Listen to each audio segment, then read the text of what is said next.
Visita a Gorizia per quanto riguarda un po' l'andamento dei prezzi del carburante sulla fascia del confine orientale. Due conti alla mano, praticamente è uguale a zero, no? Sì, il prezzo tra il prezzo sloveno e il prezzo di sconto regionale di fascia zero con il gasolio e in alcuni distributori, specialmente sul servitto, è qualche centesimo se non alla pari, ma sul fai da te è ben sotto al prezzo sloveno. Certo. Oltretutto chi ha le auto ibride, quindi ha un ulteriore incentivo di 5 centesimi, il prezzo è ben al di sotto del prezzo sloveno. Per quanto riguarda invece la benzina, solo su alcuni impianti arriviamo a essere alla pari o in altri qualche centesimo in più. Chi ha le auto ibride è ben sotto al prezzo sloveno comunque. Senta, fatti un po' i calcoli, no? Giustamente abbiamo detto per chi è nella famosa fascia zero, chiaramente non conviene fare la transumanza dall'altra parte, stessa cosa magari chi fascia 1. Però ad esempio uno di Udine o di Pordenone che magari rapporta i prezzi con lo sconto, conviene comunque rimanere in Italia?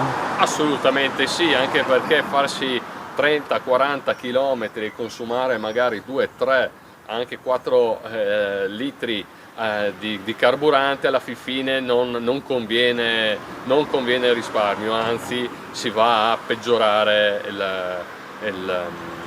la cosa. Senta, qualcuno si lamenta che c'è una differenza tra servito e self, ce lo vuoi spiegare perché? Assolutamente sì. Allora, il prezzo servito o il prezzo self viene deciso dalla compagnia petrolifera.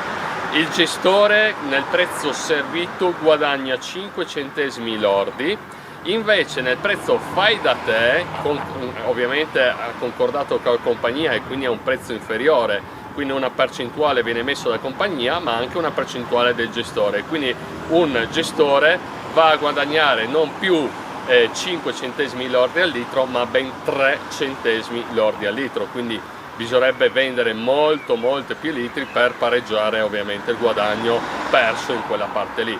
Ovvio, ci sono molti impianti che fanno il fai da te, altri impianti che fanno soltanto il servizio, quindi magari fuori dal distributore sulla strada trovate un prezzo che è molto più alto, ma è un prezzo alla fine che è servito, quindi bisogna sempre andare vicino alle colonnine per capire bene qual è il servito, qual è il fai da te, anche perché succede certe volte in alcuni impianti dove vedi un prezzo molto basso, entri dentro, ti posizioni una colonnina, scendi giù e vedi che il prezzo è un altro.